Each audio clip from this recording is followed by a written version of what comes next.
Hi, you can call me Laura. I'm here to tell you a story if you like. This is Patchwork Fairy Tales, and you found one of my Fix-It fairy tales. More kindness, more consent, and more inclusivity.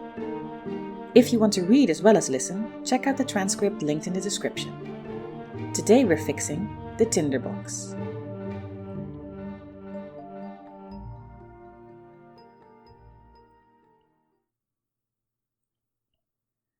The Soldier, the Princess, and the Tinderbox. A soldier came marching down a winding road one evening, with her knapsack bound on her back and her sword at her side. She was on her way to find a home, for she had been drafted into the war before she had managed to make one for herself, and now that peace had come, she had very little to call her own. Having nothing pleasant to occupy her mind, she sang as she walked, and so it was that she came upon a man standing by the side of the road. "Good evening, soldier," he grinned. "What a fine sword you have, and what a heavy load you carry, the very model of a brave soldier." "Those that are called to fight another's battles have no choice but to be brave," the soldier replied. The strange man chuckled. "Truer words were never spoken. And were you paid for your troubles, lass?" "I was bought, sir, not paid for honest labor," the soldier said wryly, "and I have very little to show for it but my life and limbs." "Well," the man said, "now your life shall take a turn for the better. Now you have found me, you shall have as much money as you like." "Thank you kindly," she said, and made ready to proceed down the road. "But I am in no mood for further buying or selling." "There is no need for that," the man said hastily. "It'll be an honest trade. Do you see that big tree?" And he pointed to a large, weathered tree just a few paces away. "It is hollow inside. If you climb up to the top, you will see a hole that you, young and strong as you are, might easily climb down.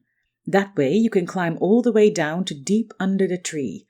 You may not be able to come out again, but I shall tie a rope round your waist so I can haul you up as soon as you call."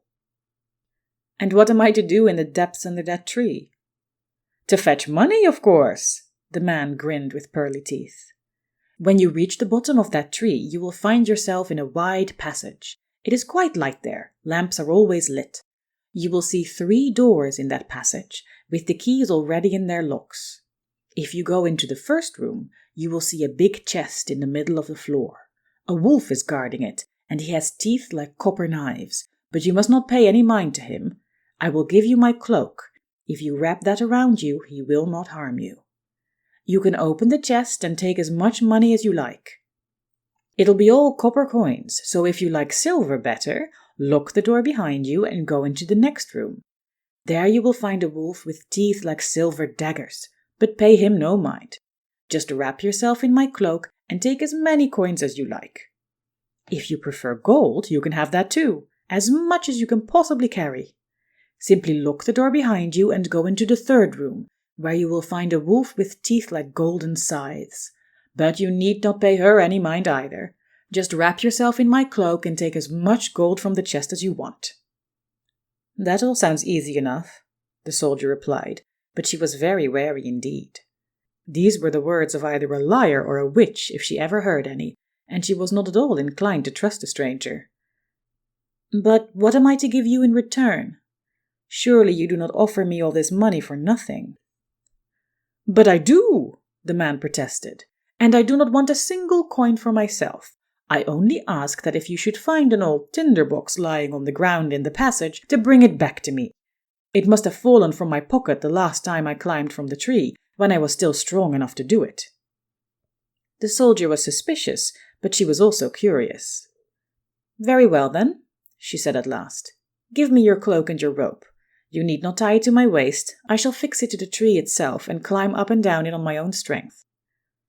As you wish," the man simpered, and he handed over his thick cloak and a long braided rope. "Just remember to wear my cloak and lock every door behind you as you go."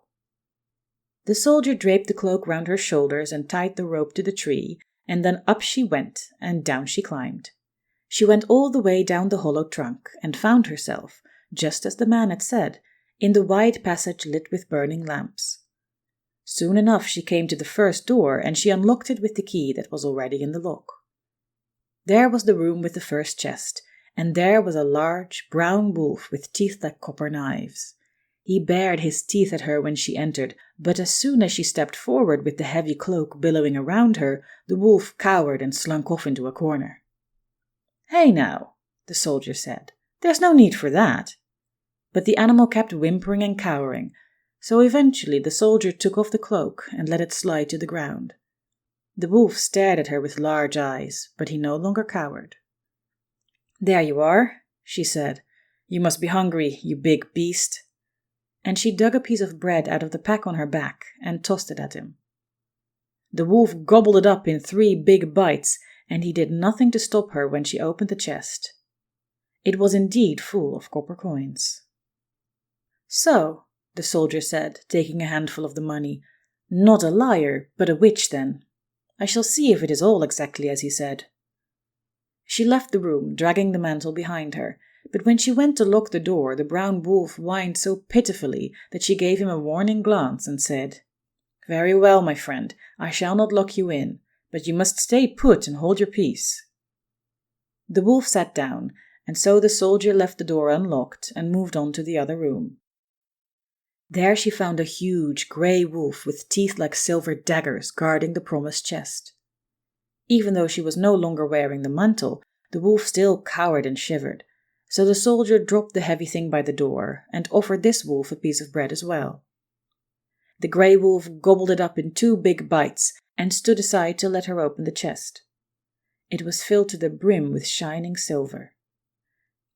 "Quite the hoard," she exclaimed, slipping a stack of coins into her pocket. "Then surely the 3rd room will also hold the promised gold." As she returned to the door, she looked back at the wolf and said, "If I keep the door unlocked, will you be still, my friend?" The wolf lay down immediately, so the soldier did not lock the door behind her, but went straight on to the 3rd door. This time she left the witch's cloak outside and went in with a 3rd piece of bread in her hand. Inside the room she found a truly enormous tan wolf with teeth like golden scythes, but she did not threaten her, and when the soldier threw her the bread, she gobbled it up with 1 big bite and let her open the 3rd chest. This chest was indeed filled with glittering gold, and the soldier loaded her knapsack with as much of it as she could possibly carry.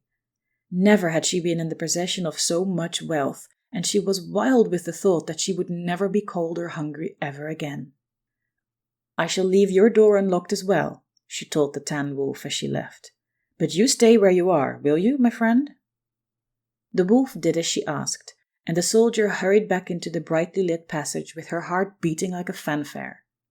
Once she had had a moment to calm down, however, she thought very soberly of the witch still waiting for her on the surface. He had told her the truth, but that did not mean he could be trusted. And why, she thought, would the wolves cower at the mere sight and smell of his cloak if he posed no threat to her? Suddenly she remembered she had completely forgotten to search for the lost tinderbox. She spied around the underground passage, and soon enough she had found it. A simple thing made of brass, nothing conspicuous about it, but if that witch wanted it badly enough to spill his secrets for it, it must be something extraordinary, the soldier thought. She twisted the cap of the brass cylinder, and at first glance there was nothing unusual about the contents. When she looked a little closer, however, she noticed that the forged fire steel bore the image of a wolf, and that instead of wood or cloth for tinder, there seemed to be a wad of fur. "Surely that smells of magic," the soldier muttered, and she put the tinderbox in her pocket. By now the soldier was so heavily laden that it was quite a challenge to climb back up through the hollow tree, but the knots in the braided rope held fast, and the strong young woman made her way up and down the tree without a single slip or stumble. "Have you got the tinderbox?" the witch cried as soon as she emerged. "To be sure," said the soldier, "but what do you want it for?" "That is no business of yours," the witch snapped. "You got your money, now give me my tinderbox." "Not until you tell me what it does," the soldier insisted, and she put her hand on the hilt of her sword, and why those poor beasts down there were so afraid of you. "How dare you?" the witch spat, his eyes blazing fire. "I make you rich beyond belief, and this is how you repay me, you wretch!" "You need not take that tone with me," the soldier said. "It was an honest question, witch." Now the witch screamed and cursed so that his voice echoed a mile all around them, and the soldier deftly drew her sword.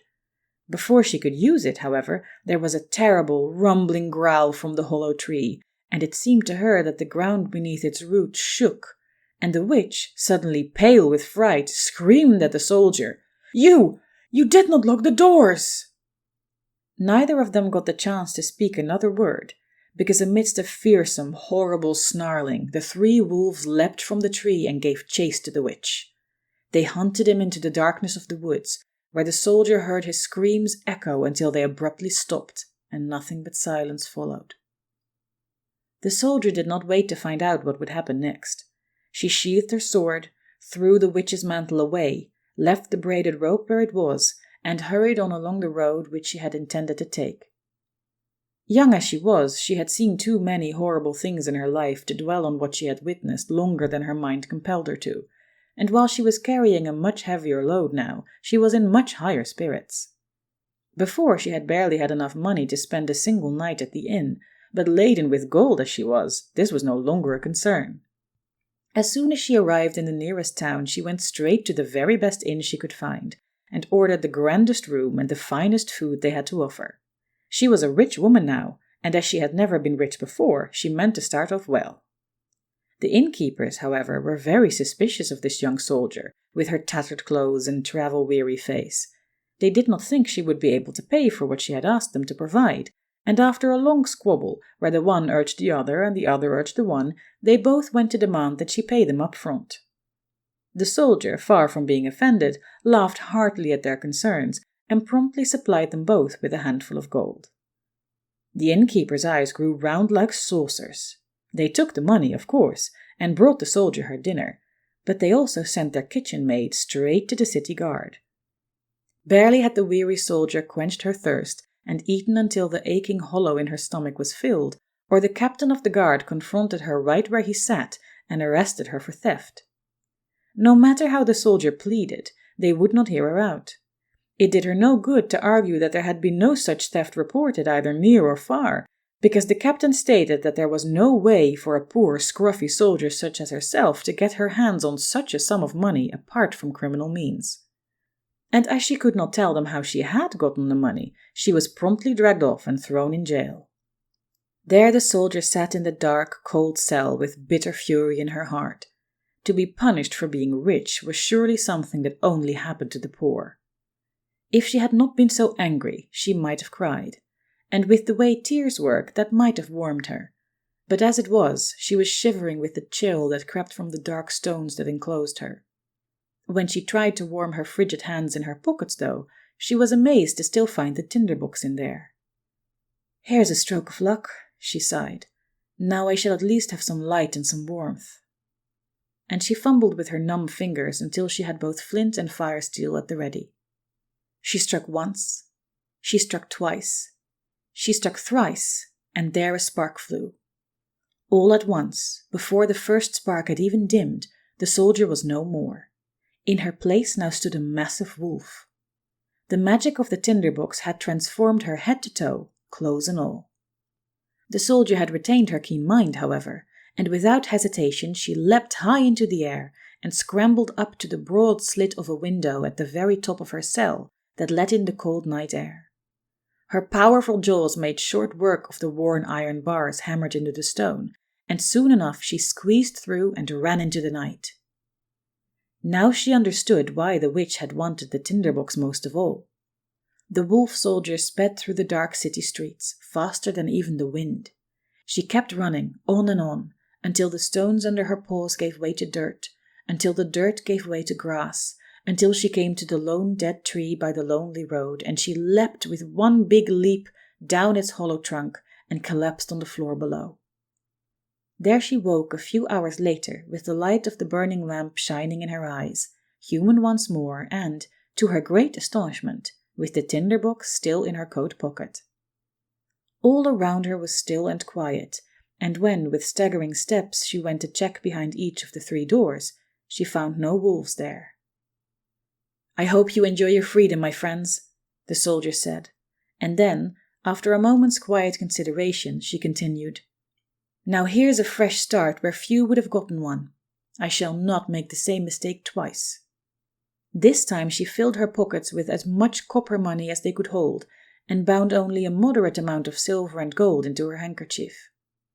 Then she walked back through the lit passage, finding the braided rope still hanging down the hollow tree, and a good thing too, or she might never have gotten out of there.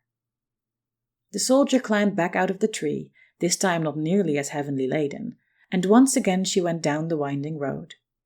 She did not even think of going back to the town, however. Instead she travelled on to a large city she had never heard of before. There she wasted no time in buying the finest clothes her copper money could buy, which was a great deal finer than her tattered old uniform. She brought her purchases to a modest little inn, where the soldier bathed and dressed and bound up her hair so that she seemed a new woman. "Now we shall see," she said to her reflection, "who will choose to suspect me still." With cunning and cleverness, the soldier went from inn to inn. Telling all that she met, she was looking around to settle in the city, and as she went, she spent all her copper money until she thought she might start on the silver. With that, she bought still finer clothes, and once this was done, she found herself some very fine rooms to live in. Only after all that was settled did the soldier begin to spend her gold, and this time not a soul spoke ill of her. Instead, they congratulated her on her good fortune, and said it could not have happened to a more deserving person. The soldier was now established as a very rich and generous lady, for she went out driving nearly every day and gave away a great deal of money to everyone she thought might have need of it. Such a woman was sure to have many friends, and the soldier led a merry life. Her new friends showed her all around the city, and told her about all the grand things it had to offer, and how the king and queen had even chosen to build a palace for their daughter only a mile or two outside the city walls.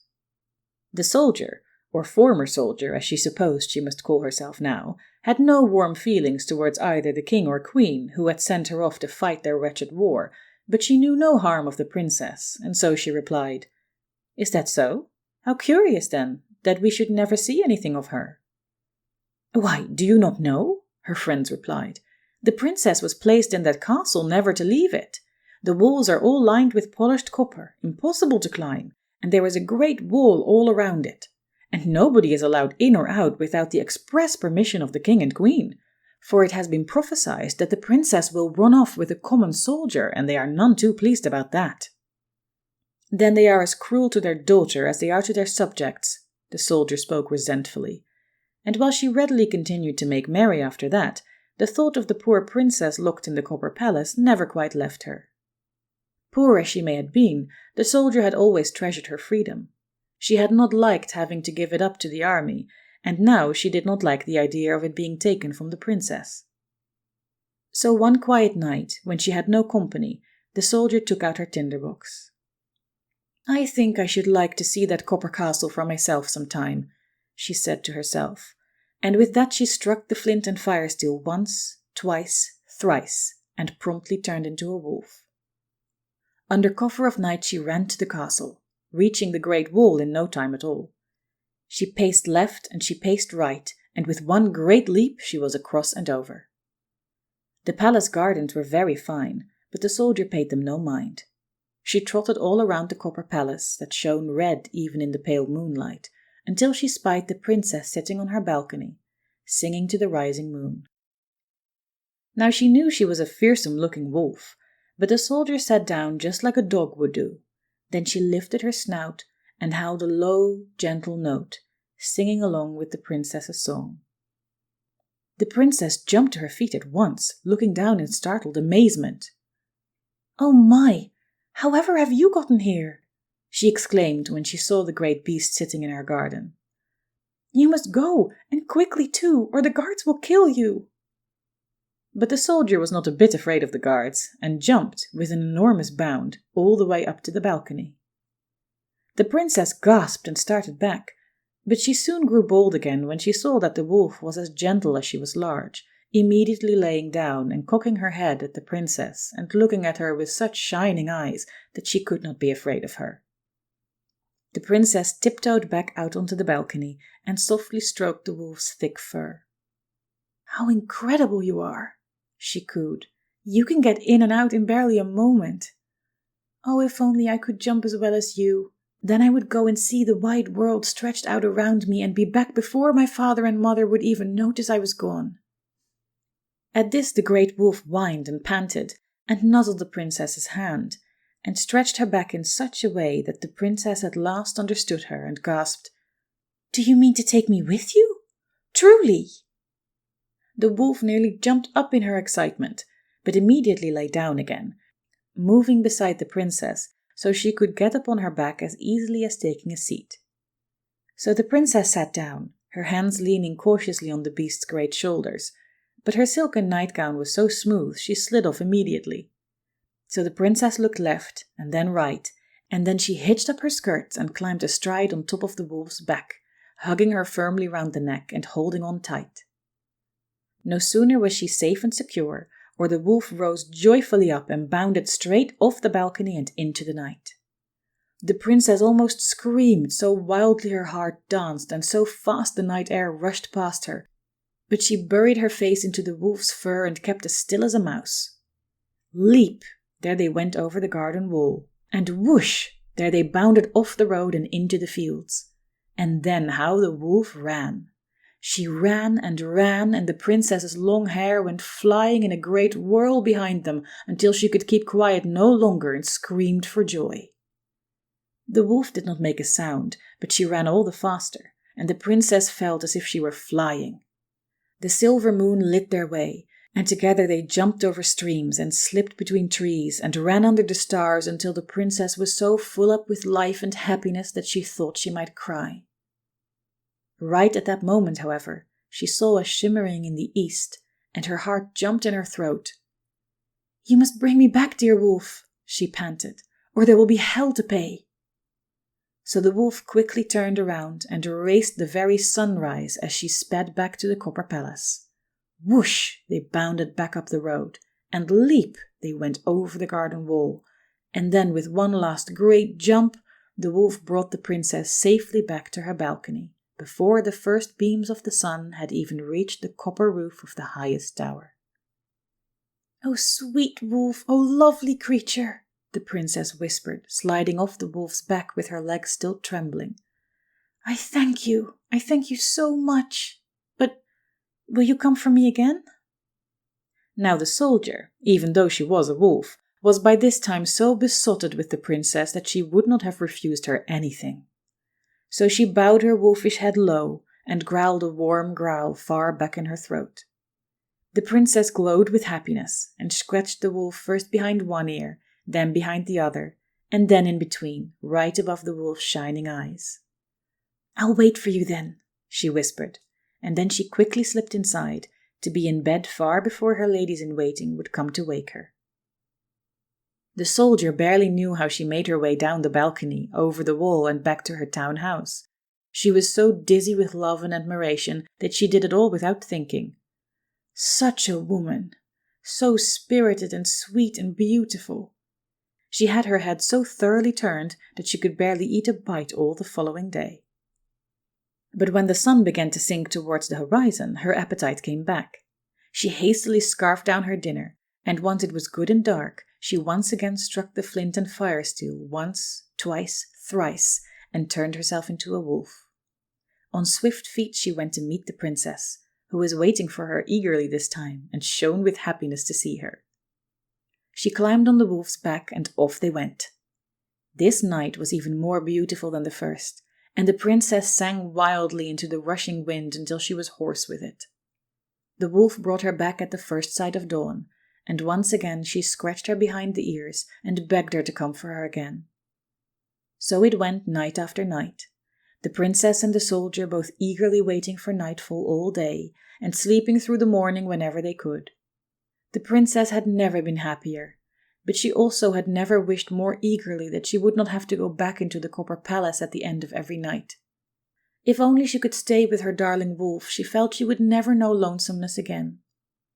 And the soldier ached with the weight of a love she could not speak, for she was so afraid the princess would be afraid of her if she revealed her secret that she could not bring herself to do it. But as long as the night lasted and they ran across the fields together, they were both as happy as could be. and this happiness might have lasted for a year and a day if the king and queen had not come to visit their daughter. They arrived with much pomp and circumstance, and the princess greeted them most demurely, but as they sat and drank their tea, the queen said to her daughter, "You look like you have not had a night of sleep in a fortnight." And the king exclaimed, "Whatever is the matter? Have you made yourself ill?" The princess turned as pink as a posy and stammered, "Oh no, mother. Oh no, father. I just dream so sweetly that I seem to get no rest at all." Now the king and queen were cold people and cruel parents, but they were not foolish. They did not trust those stammered words and blushing cheeks one bit. So that evening, instead of taking their leave, the king hid himself in the palace garden, and the queen outside her daughter's bedroom door, and they spied on her. The poor princess knew nothing of this, and when her dear wolf arrived, she went with her in higher spirits than ever, eager to shake off the gloom that her parents' visit had laid upon her. The queen didn't see a thing, and heard only the rustle of silk and the murmur of her daughter's hushed voice behind the closed door, but the king saw everything. By the time he reached his wife, he was white as a sheet and shaking with anger. He could barely speak, but at last he managed to make his wife understand what had happened. The queen went grey with horror. "We must find out where they go," she exclaimed. "We must follow them and find out who owns that beast." "We have no hope of following them," the king said. "Not even the fastest horse could keep up with that monster." Now the queen was a very shrewd person. She was not easily stumped. She thought for a while, and then she said, "It would not do us much good to follow our daughter, for she comes back here either way. We must find out where that beast comes from." So they ordered their servants to coat the very edge of the balcony floor with treacle, and that morning early, when the soldier returned the princess to her captive home, she landed in the sticky sweetness with 3 of her 4 paws without even noticing. The princess did not see anything either, and she hurried back inside without the least bit suspicion. The soldier was in such high spirits at having eluded the king and queen in person, she was completely unaware that with every jump and bound of the balcony, over the garden wall and down the town road, she left 3 sticky paw prints behind. She made her way back to her town house without seeing a thing. But neither did she hear the snuffling and huffing following her through the streets, and the careful lapping of 3 tongues. As soon as it was light enough, the king and queen set out to find the giant wolf. They found treacle paw prints in the garden, treacle paw prints on the road, but not a single one within the borders of the town. "The monster has outsmarted us this time," the queen snapped. "It must have licked the treacle from its claws, but that shall not happen a second time." This time she ordered the servants to spread a coat of soot on the edge of the balcony floor, so it was all powdery black. In the darkness, the princess did not see a thing, and the wolf did not feel the soot as she put her paws in it when she returned. She ran home with her head full of the princess's kind words and soft caresses, never hearing the tread of 3 pairs of paws behind her own. At the first sunlight, the king and queen hurried out to track the wolf, and they could follow the sooty paw prints all the way into the town. But there they were met with a nasty surprise. There were sooty paw prints in every direction. They went down every street, through every alley, and even up the roofs to every single blackened, unswept chimney. This time the king and queen were so angry that they had to sit down to recover. When the queen had regained her composure enough to speak, she said, "This time we will make sure there are no tricks." And she ordered the servants to paint the balcony floor with tar. Once again the soldier did not notice when she jumped onto the balcony, and once again the princess didn't suspect a thing when she slid off her back and scratched behind the wolf's ears and quickly hurried off to bed. But when the soldier jumped back down, she felt the tar pulling on her paws, and she knew she must have stepped in something. She felt it while she ran through the garden, she felt it while she jumped over the wall, and she felt it still as she ran back to town, but she did not see anything, and she knew she must hurry to get home before there would be too many people awake in the streets to sneak back unnoticed. So she hurried, and she did not look back, running all the way home and collapsing into her bed, because no matter how many times she had used the Tinderbox, she must always sleep, and only once she woke did she find herself restored to her human form. While she slept, however, the sun rose, and the king and queen set out to follow the tar-stained tracks that the mysterious wolf had left behind. Because this time there were paw prints all through the garden, all up the road to town, and all through the town streets. The further they went, the more faded they looked, and some of them seemed to be smudged as if they had been scratched at. But they were all there clear as day, and led the king and queen exactly where they wished to be. The poor soldier awoke with a start as the royal guard burst into her rooms. She was dragged from her bed, and the whole house was searched. But while no one could find the wolf, the king and queen soon no longer cared to search for it, because what was discovered were the soldier's blackened soles and palms, and the tattered uniform among her fine new clothes. "A soldier!" the queen gasped. "A witch!" the king spat. And before she could draw another breath, the soldier was seized and taken away, and she was once again locked in a cold, dark cell. Only this time she had no hope of escaping, because when she searched her pockets, the tinderbox was not there. Whether it still lay in her bed or had fallen out as they dragged her through the streets, she did not know, but it was nowhere to be found to save her. The king and queen, meanwhile, went to their daughter in a great uproar, and told her that they had discovered that the wolf she played with every night was not a wolf at all, but nothing but a common soldier who used horrid witchcraft to change shape, and that she had been caught for her insolence and treachery. The princess was struck with horror, but before the king and queen could even imagine themselves triumphant, she burst forth. "Oh, father, mother, let her go! I have never loved anyone so well as I love my dear wolf. And now I am to know she was never an animal? I must see her at once. Oh, pray do not punish her, for I love her more than anything in the world." The king grew as white as a sheet, and the queen went as red as a beet, and they decided at once that the soldier must be put to death the following morning. When the princess heard this, she screamed and begged and cried until her parents had her shut up in her room. So the princess wept in her room, and the soldier sighed in her cell. For no matter how she thought and thought, the soldier knew no way to save herself. Even now her dearest wish was to speak to the princess, for more painful even than the threat of execution was the thought that the princess might resent her for her deception. The more she thought about this, the more desperate she grew, until the soldier leaned back her head against the cold stone of her cell and let out a long, sorrowful sound that was so much like a wolf's cry that it carried all the way out the window and echoed down the dark streets like a summons.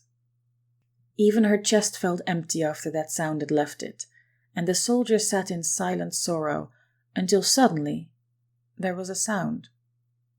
Up at the high window, just level with the street, there was a scuffling and a panting, and then, with a clang and a thud, something fell down the little window into the cell. It was the tinderbox. The soldier leapt to her feet and snatched the precious thing off the cold stones. She could just hear 3 sets of paws run off into the night. The following morning the soldier was in her cell, exactly where the guards had left her. They bound her hands and took her away, but not one of them would look her in the eyes, because by now everyone knew of the soldier, who was generous with her mysterious wealth and such a kind friend to so many struggling people of the town, and now she was to die. Outside the town a high scaffold had been raised, with all the townspeople crowded nervously around it. The king and queen were seated on beautiful thrones, with the princess between them. Her face was grey, and tears streamed down her cheeks in continual mourning, as she sat there, as silent and unmoving as stone. The soldier's heart almost broke in two when she saw her in such a state, but she walked steadily on. When they saw her walk so bravely to her death, the townsfolk gritted their teeth and balled their fists. The soldiers saw it, and they revelled in it, but she kept silent until she had been placed on the scaffold and could turn to address the king and queen. "Your Majesties," she called out, "if I am to die, I would beg to be allowed to light a candle for the dear princess before I do, so that her heart may be light instead of heavy for all her days yet to come." At this, the princess began to weep so uncontrollably, and there was such a rustle of discomfort going through the crowd that the king and queen did not know what to do but accept. The soldier's hands were untied, a candle was brought, and she took her tinderbox from her pocket. She lifted her eyes to the princess's face as she struck the flint once. She bowed her head as she struck the flint twice, and she disappeared from sight as she struck the flint thrice. Cries erupted all around, and people scattered in fear when the enormous wolf threw aside the guards attending her. Only the princess let out a cry for joy and ran past the fleeing guards, through the running crowd, and straight onto the scaffold. Now the king and queen set to screaming, but their daughter did not pay them any mind. She scrambled up on the great wolf's back and buried her face in her fur, hugging her tight around her neck and sobbing out all her fear and grief. "Stop them! Seize her!" the king and queen screamed. But the townspeople roared, and the guards would not go near them. Never in their lives had the king and queen met with any such disobedience. But as they screamed, the princess whispered, and before any of the onlookers knew what came to pass, the wolf was a streak of fur, carrying the princess off the scaffold like a soldier astride a steed.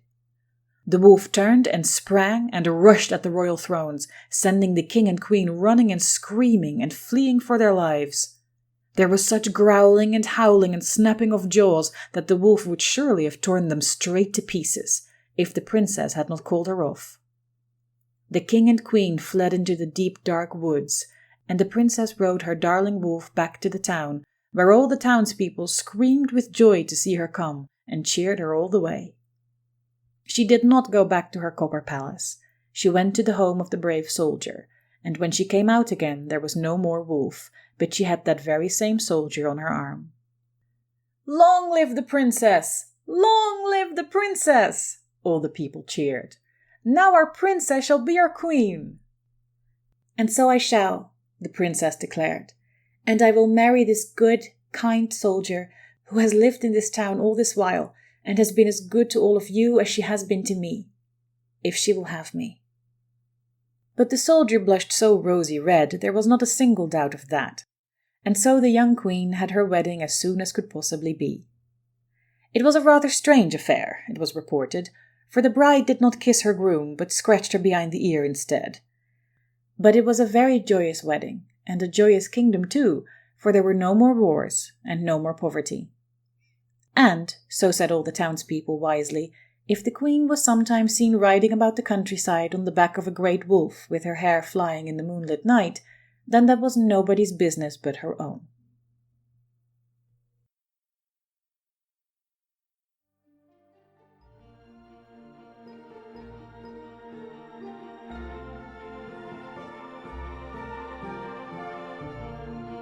And with that last word, stitching up the very last sentence, this story has its proper end. Thank you very much for listening. I hope you enjoyed my take on one of Andersen's first fairy tales. If you know any other fairy tales that could do with some fixing, please let me know. You can do that on any of my social media, which you can find on my website, laurasimons.com. Just like transcripts and easy streaming for all the episodes, and all the information about this podcast and all my other creations, like my ebooks and my webcomic. There's another tale to tell some other day, but until then, be kind to strays, guard your name, and be safe.